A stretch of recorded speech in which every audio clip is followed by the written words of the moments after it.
Today is Wednesday, March 26th, and this is your forecast for the central United States. And with high pressure in charge for the middle of the country, it's actually dry for a lot of the middle of the country, but we have some chilly air in the Great Lakes where it's a very pleasant day across the deep south. There are some showers. We'll talk about that right now, actually, with a look at the map across the United States. So there's high pressure. A lot of the middle of the country is dry. We still have that northerly flow. Remember, the circulation around high pressure in the northern hemisphere is clockwise, so you follow that around.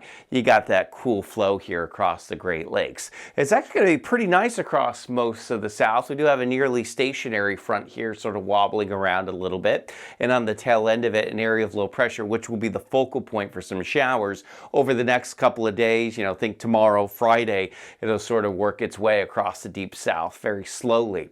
Today, just a windy, chilly day for the Great Lakes region. 45 in Grand Rapids, 46 in Detroit. There could be some lake effect flurries and snow showers here in western Michigan, still hanging on off of Lake Michigan itself. 41 in Cleveland, 47 for you in Chicago. We got mid-50s in Cincinnati and Louisville, but only mid-40s up there in Pittsburgh. Again, gusty winds still keeping it rather chilly, with temperatures feeling more like 30s as opposed to feeling, like the 70s we had. That was just like a week ago.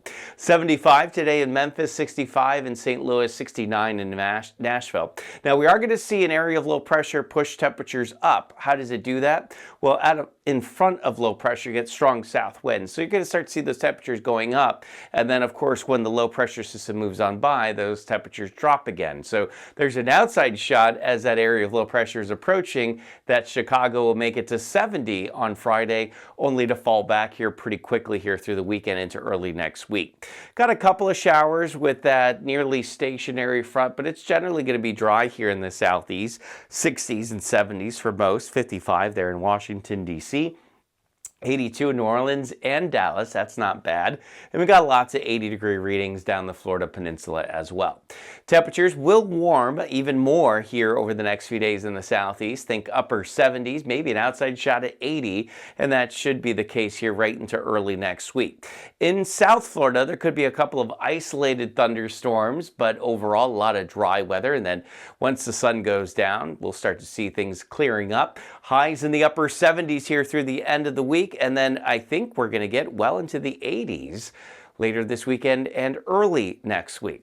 All right, that's your Wednesday morning weather update for the central U.S. I hope everyone's week continues to go well. And remember that as long as you want there to be, there will always be a 100% chance of good things.